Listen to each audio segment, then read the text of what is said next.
Two other pioneers who have made crucial contributions to the history of the little man are Spud Webb and Mugsy Boges. Standing only 5'7" tall, Spud was largely overlooked in the 1985 draft.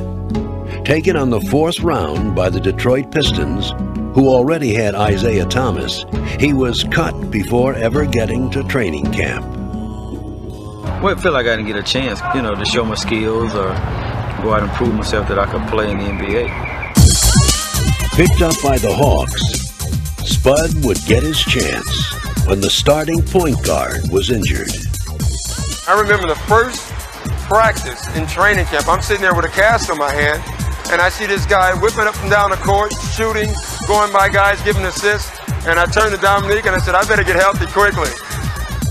But once Spud had been given his chance, there was no stopping him.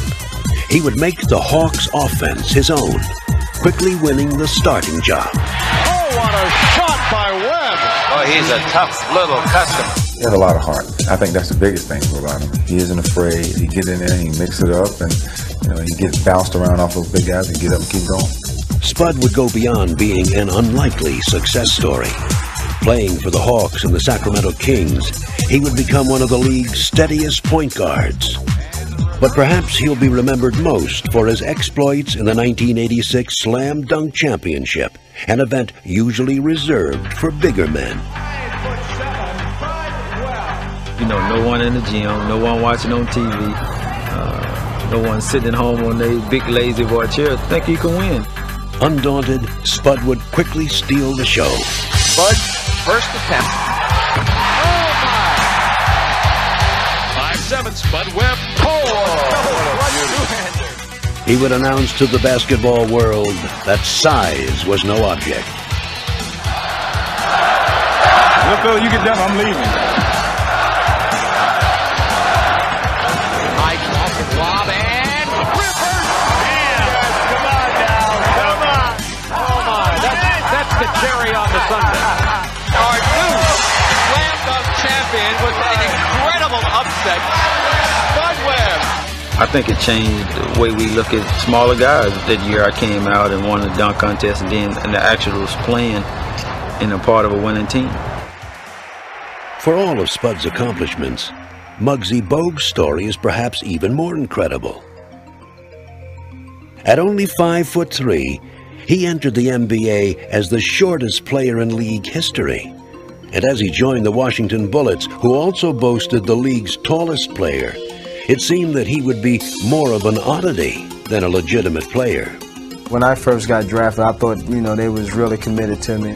But as the season went along, I just saw it as a novelty act, just something to sell tickets. After a frustrating rookie season, he was left unprotected in the expansion draft.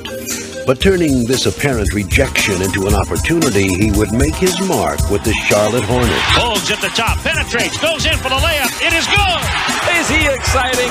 I'd pay to see him. He just disrupts everything. What a steal by Mugsy Boges! No guys running around in between your legs. He just plays with so much heart and hustle. Fumbled for a moment, Boges picks his pocket. I try to put pressure on my opponent every time, and I know that I'm going to get it sooner or later. Stolen by Mugsy. In addition to his defensive skills, Mugsy also became a premier playmaker. Great pass by Mugsy. I feel very comfortable dribbling the basketball without looking at it, and it allowed me to look around and see what's going on out on the basketball court. From 1990 to 1994, only John Stockton accumulated more assists, a feat that Mugsy's teammates clearly appreciated. It makes me run harder because I know that, hey, if I run, I'm going to get the ball. He's always told me, Zoe, you run out, I will see you. Mugsy's inspirational story has made him a fan favorite, especially for smaller fans.